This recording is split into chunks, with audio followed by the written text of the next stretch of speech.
Hello. Listen, here's another rant, another Joshy's thoughts. Another like listen. When I make these are just like me ranting about stuff that just bugs the shit out of me, because like sometimes you gotta rant, sometimes you gotta get angry, right? And I guarantee there's people that will watch this and go, I feel the same way. I just like ranting. What do you want me to do? Anyway, I can't help but be a big MMA fan. Listen, I tried to make this video 3 times. It's possibly my 4th time making this Francis Ngannou video. Listen, this is my reaction. This is my take on Francis Ngannou. And bro, listen, if you don't know the story, let me give backstory. Francis Ngannou was like the UFC version of like Mike Tyson. Not to mention his backstory, like being from Cameroon, escaping, like leaving Cameroon, trying to go to like, I don't know, a better country, getting stuck in Morocco, going to jail, getting sent to the desert to go die, coming out of that, making his way to France and Paris and living on the street, then finding an MMA gym and, the rest is history, getting the UFC, all this bullshit. Anyway, so let's talk about, not the backstory, talk about present day, okay? Present day. Francis in present day is gonna be forgotten, in honest truth. And as a fan of Francis, it's kind of sad. Now, I'm gonna go off on him, and it's gonna seem like I'm not a fan, but I'm the type of person that when you're a fan of something or somebody or whatever it is, you have to, yes, you like what they say and like what they do, but you can't, everything they say and everything they do and all their ideas is not perfect. You know what I'm trying to say? Francis, perfect example. Not the smartest fellow, not the best fellow. And according to Dana White, it's he showed me who he really was. Get your fucking hands off me. I don't think Dana said anything like that to Francis, to be honest with you. But I do believe Francis is a little bit of a dickhead and asshole, and very privileged. Yeah, I do. That fact. But how this all started. Listen, if you know the story, you know the story. In when he fought before, what year was it? Good. Was it 270? Might have been 270. UFC 270. What? Yeah, 270. Like 265 is when Cyril Gane got the interim title at that point. But UFC 270 was Francis Ngannou's last fight against Cyril Gane. He beat Cyril Gane, right, with a knee injury. Last fight on the contract. Didn't sign with the UFC. Why? Because he wanted freedom. He wanted health care, which, honestly, everything he wanted, to be honest with you, I don't find was bad. And he's right to be asking that shit, to be honest. So I don't find that bad. How he left was different story. But actually, even how he left wasn't that bad, to be honest with you. It's just Dana was so cheap, But obviously there's stuff behind the doors that we don't know, And obviously years later they come out like Francis, try to allegedly, try to like, intimidate Dana White or Hunter Campbell. But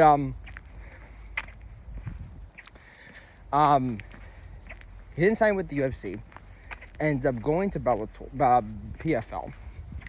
Ends up, one, because he wanted to box. Like, the boxing thing was a big thing. And one, because Conor did it. And Conor made $100 million fighting. But this is Floyd Mayweather, right? And not even just that. Conor's been showing how he's a boxer, And even, like, the way he moves and everything, like, well, him fighting Dustin Poirier in that boxing stance didn't help him. But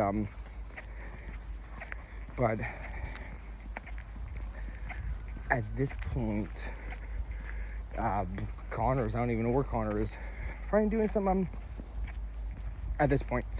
But with Francis, I think Francis was just drinking his own Kool-Aid, Yes, you can hit hard. Yes, you can knock guys out, but can you box is the question. Like, boxing is way different than MMA. You start somebody, you can go hammer fist, whatever you want. Boxing, different story. It's not the same. So the fact that like Francis didn't want to, like, basically wanted to box, and he wanted to, and not even just that, he wanted to fight John Jones. Shout out to John Jones. To Guru, he thinks he's homosexual. Allegedly, he could be a homosexual. John Jones, I don't know. I be honest. Guru brings up some stuff. I sit there and go, Guru got a good mind.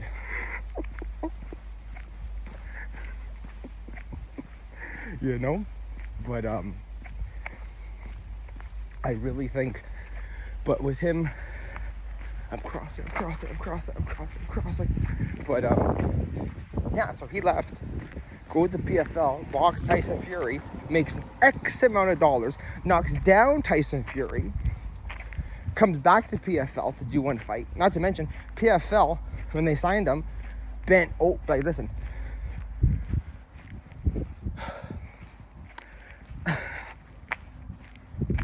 Wait, let's go this is the whole box. It goes back to PFL, fights a dude, gives the dude $2 million for losing. He becomes heavyweight champ. Disappears again. Goes to fight Anthony Joshua. Gets knocked out in the second round cleanly.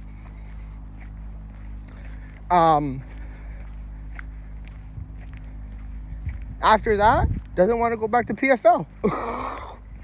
Not to mention, PFL was like the aspect of like having Francis, because at the end of the day, Francis, we kind of knew he was going to listen. We all know Tatri was really talking to him from 1FC, trying to get him and everything. We all know Francis ain't gonna go to Asia. He don't want to go to 1FC. We all know that. That wasn't hard to tell. He want to stay in the States. He want to be a big name in the States, in North America, and you know what I mean. He don't want to go to 1FC. I already knew that. And the whole thing is, Chachi was really trying to get him. Like, he was really trying to get him on the boat. And say, yo, on the boat. on the contract, and say, hey, Francis, we'll give you this. Yo, Chachi wanted to give him everything. He didn't want it. So PFL already had him, basically. Just waited to sign the contract. They opened up their legs for him. And yeah, he effed them. He effed them in more holes than one. First, the aspect of, now, which I do like on PFL, like making like kind of like sub-leagues in a way, like, one for Europe, one for Africa, one for North America. I thought that was cool. Especially they were going to places, like they were going to Africa and everything. That was cool. But then to have two, like him, for them to make Francis the ambassador or whatever of PFL Africa, make 2 events in Africa. The first event, he didn't show up because why? Well, we put the African fighters on the prelims and put all the name brands on the main card. Well, that's how you're supposed to do it. That's why I didn't show up. So they go back. In a way, I listen, I don't watch PFL. I could care less about PFL. That's all what I heard. They flipped the script, put all his, you know what I mean? Did the way he wanted to do it, still didn't show up. PFL hasn't paid this guy, has this guy, whatever. Listen, Francis, in my opinion, I think he knows and realizes he messed up big time and screwed up, because like, you burn so many bridges with Dana. Dana hates you. Dana White hates you. They ask him, are you gonna bring back Francis? No. I would never do business with that guy ever again. He won't. I thought, you know what though? I thought it was so nervy that Francis knows he's on I think he needs one more fight with the PFL. And after that, he's free again. He's free agent. He goes, well, I like to try the free agency again. You know, you could try free agency again, but nobody's going to take you. Especially after what happened, nobody going to take you. Like, nobody going to have you. Nobody wants you on. Nobody wants you on. Nobody wants you on their roster. Because why? Because you're kind of, honestly, Francis is a goof. Francis is a goof. He's a goof. You know? Because why? Because you wanted all this extra shit. You wanted, you know, and a little part of me feels, now, granted, I'm going to say this, I do feel bad for Francis because, you know, during this whole thing, when he went back to PFL to go fight, you know, his kid passed away after 15 months. So that, I obviously feel bad for him. Of course, he's going through shit, you know? And in a way, I think if he didn't have that stuff happen to his kid, I think the Anthony Joshua fight would have been different. I think it would have been really different, to be honest with you. But it is what it is. You know, not to mention him going back to Cameroon, chilling there, you know, on a motorcycle, basically just riding his motorcycle and hits some chick, allegedly. Hits some chick. She goes to the hospital, and in the hospital put too much synesthesia and K-word the chick, you know? Allegedly. Like, you know, I'm gonna say this. All the stuff that's happening back to Francis just makes me think, like, maybe all this stuff that people talk about him is true. You know? Bad things don't happen to good people. You know? Not all the time. And in this case, you know, it's probably karma. You know, and like, I'm not saying that Francis probably did all this shit that Dana said, but it's possible. Well, with everything happening to him, like, he's like, nothing's gonna go good for him. Like, nobody's gonna sign him. Nobody's gonna want him because of the way he acts. You know, you can understand why he wants a big paycheck because he is something, you know, and you do have to understand, yes, Francis Ngannou is a fucking big fucking name. He's a name brand guy. Not the smartest, but a name brand fuck. Just acts like a spoiled brat, basically, you know? So, I don't know. For me, I know Francis probably never, I don't say never, probably not going to be in the UFC, and if he does, he's going to take a big pay cut. Remember when his last fight he won, he got what, 600,000 or 600K? Listen, that's gonna be cut down to 300K. He's not gonna make that kind of money if he comes back to UFC. We all know this, you know. And not even to mention, and I'm gonna say this because I'm gonna snap at this. When Jake Paul lost his fight against Tank, because Tank had some legal trouble and stuff. The first person that Jake went to go ask was Francis. Why? Because Francis was always asking for big paychecks, and he wanted to have a big paycheck, a big payoff, and everything because, you know, because of the name of who he is, and it's true, he should. You know, you look at him and you go, yeah, that's a heavyweight champion, of course.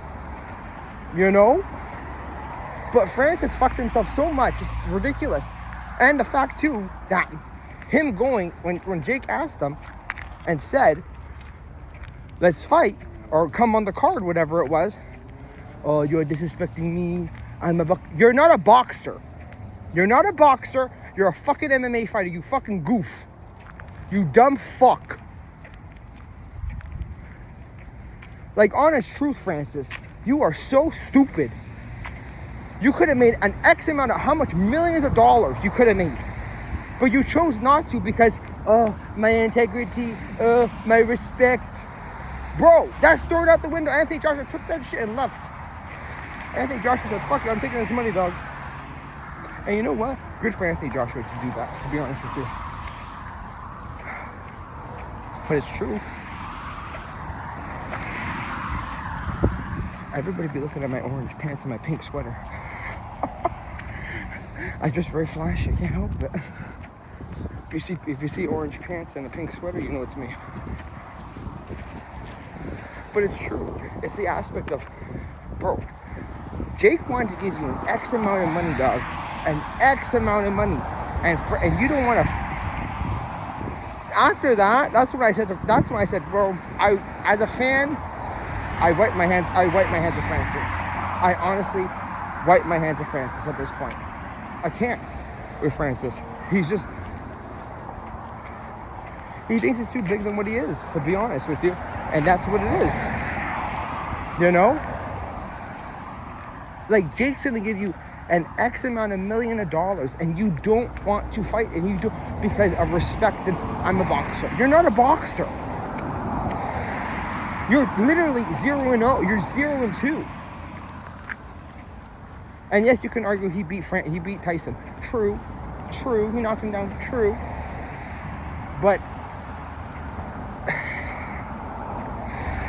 it's just a privilege, to be honest with you. And the aspect that everybody bends over backwards for him is disgusting. Like, look at PFL. PFL is preying on his downfall. You know? And to be honest with you, as they should. They should pray for his downfall. They lost so much money with him. He's not a draw. He's nothing unless he's in the UFC. Francis is nothing unless he's in the UFC. And we all know this. People that are Francis fans, UFC fans, we all know Francis is only good. He's only good if he's in the UFC. And that's my take. That is my take on Francis Ngannou. If you ain't in the UFC, you're nothing. You're nothing at all.